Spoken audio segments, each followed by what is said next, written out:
Manchuria చేయడం చాలా కష్టం అనుకుంటారండి, కానీ చాలా అంటే చాలా ఈజీ ప్రాసెస్లో అవుతుంది. ఫస్ట్ అయితే క్యారెట్ని సన్నగా తురుముకొని దాంట్లో వాటర్ మొత్తం బయటకు వచ్చేటట్టు చూసుకోవాలి. దాంట్లో ఇప్పుడు ఏదైతే మనం ఉడకపెట్టుకున్న ఆలుగడ్డ ఉంటుందో అది కూడా వేసి బాగా మిక్స్ చేయాలి.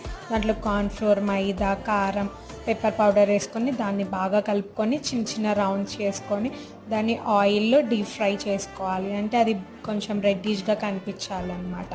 అండ్ దాన్ని బయటికి తీసి ఇప్పుడు ఇంకొక ప్యాన్లో కొంచెం ఆయిల్, ఆనియన్స్, పచ్చిమిర్చి, అల్లం వెల్లుల్లి సన్నగా తరిమింది వేసుకొని కలుపుకోవాలి. ఒక బౌల్లో soya sauce, tomato sauce, green chutney and కొంచెం వెనిగర్ వేసుకొని బాగా మిక్స్ చేసుకొని దాంట్లో వేసేసుకోవాలి. ఇప్పుడు హాఫ్ కప్ వాటర్ పోసి బాగా కొంచెం సాల్ట్ వేసి బాగా మరిగించాలి. ఏదైతే మనం ఫ్రై చేసుకున్న మంచూరియా బాల్స్ దాంట్లో వేసుకొని కొంచెం సేపు కలుపుకోవాలి.